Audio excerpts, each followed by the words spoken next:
Welcome to Alternatify, the channel where we delve into the fascinating realm of what-if scenarios, exploring the pivotal moments in history that could have unfolded so differently.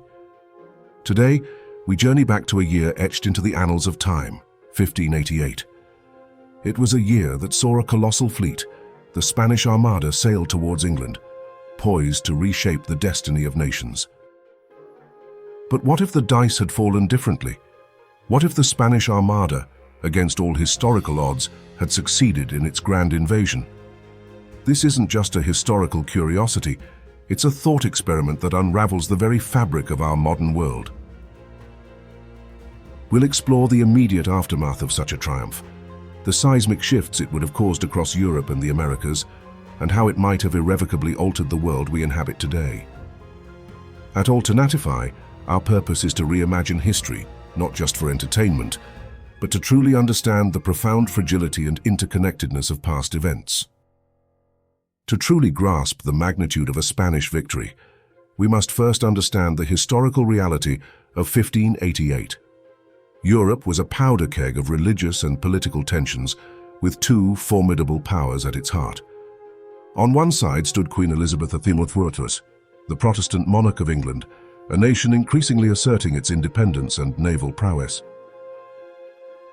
On the other, King Philip II of Spain, ruler of a vast empire that spanned continents, fueled by the immense wealth of the New World. Spain was the undisputed superpower of its age, but its dominance was constantly challenged by English privateers like Sir Francis Drake, who relentlessly plundered Spanish treasure ships. Philip II's motivations for the Armada were clear: a fervent religious zeal to crush Protestantism in England, and a strategic imperative to end English interference with his empire. He assembled an unprecedented fleet of over 130 ships, carrying thousands of soldiers, cannons, and supplies, a force truly worthy of the title Invincible Armada. Their meticulously planned strategy was to sail up the English Channel, link with the Duke of Parma's seasoned Spanish army in the Netherlands, and then launch a full-scale invasion of England. However, history records a different outcome.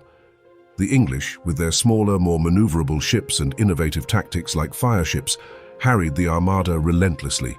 Crucially, the unpredictable and fierce storms of the North Sea played a devastating role, scattering and wrecking many Spanish vessels. The Armada was defeated, England was saved, and its Protestant future secured. Now let us pivot to the alternative. Imagine a world where the winds were favorable, the English tactics less effective, and the Spanish resolve unyielding.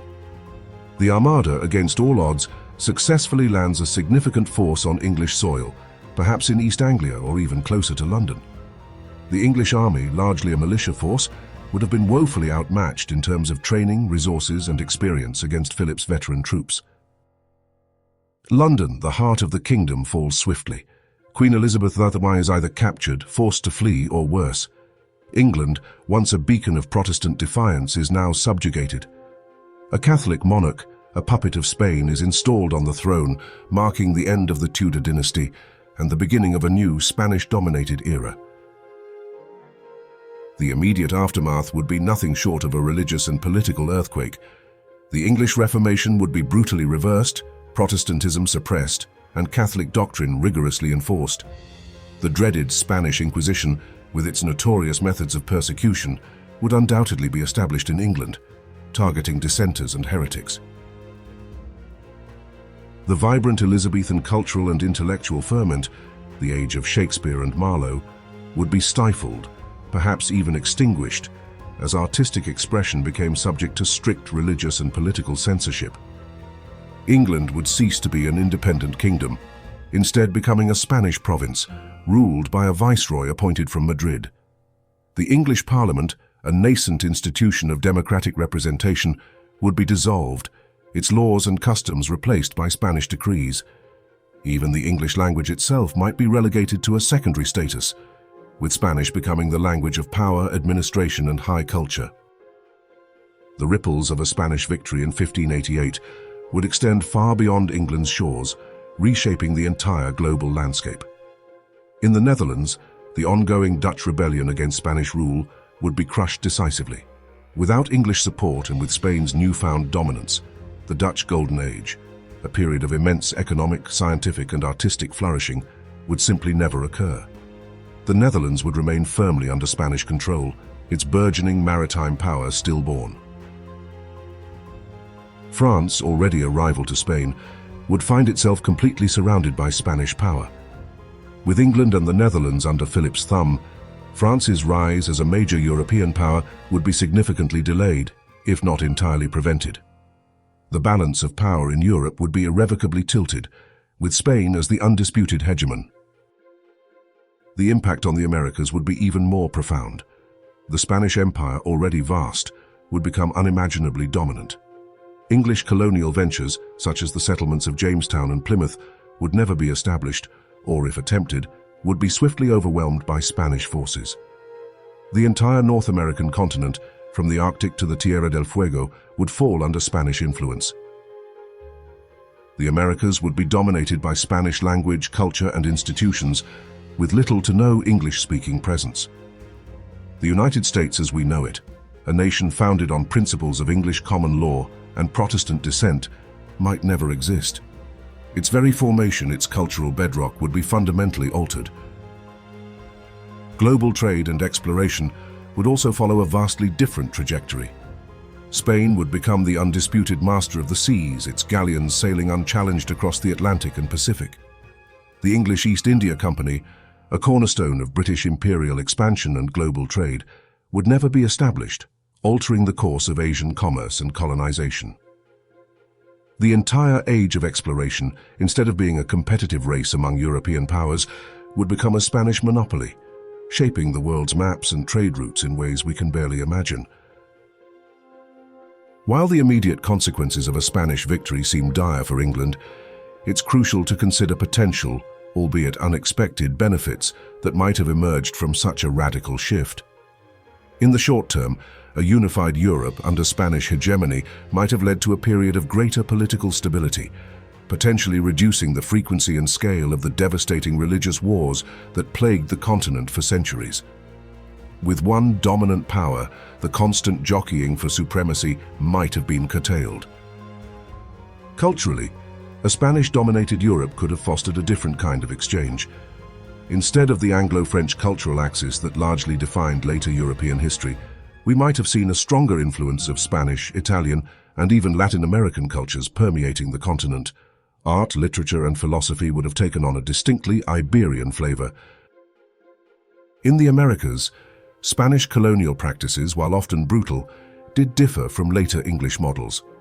Spanish colonization often involved more intermarriage with indigenous populations, leading to a more mestizo society and potentially less rigid racial segregation than that which developed in English colonies. This is not to romanticize Spanish colonialism, but to acknowledge a different social outcome.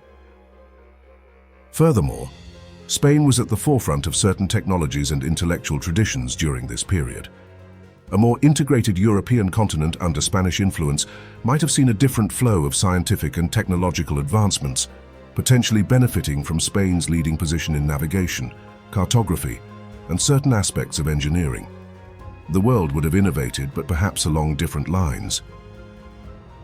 However, these potential silver linings come with significant counter-arguments, revealing the profound downsides of such a historical path. The unity achieved under Spanish rule would have been born of religious intolerance. The suppression of Protestantism would have meant the crushing of intellectual freedom and individual conscience, leading to widespread persecution and forced conversions. This is hardly a beneficial outcome for human liberty. Politically, the loss of English liberties would have been catastrophic. The nascent parliamentary traditions, the common law and the gradual development of constitutional monarchy would have been extinguished. England would have been subjected to an authoritarian regime with little to no say in its own governance, a stark contrast to the path it actually took towards greater individual rights. Economically, the Spanish Empire, despite its vast wealth, was notoriously inefficient. Its reliance on colonial silver and gold, coupled with a rigid mercantilist system, often stifled innovation and long-term economic growth. A Spanish-dominated Europe might have experienced economic stagnation, compared to the dynamic capitalist economies that emerged from the English and Dutch models. Finally, the cultural homogenization would have been a profound loss. The suppression of English culture and language, the stifling of its unique literary and artistic traditions, would have robbed the world of an immense wellspring of creativity.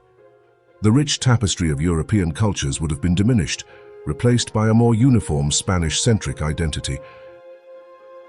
The thought experiment of a successful Spanish Armada victory reveals the profound impact a single event can have on the entire course of human history. From the religious landscape of Europe to the very existence of nations in the Americas, the consequences would have been truly transformative. It underscores the incredible fragility of the present, built upon a foundation of countless historical contingencies. This is the beauty of alternative history.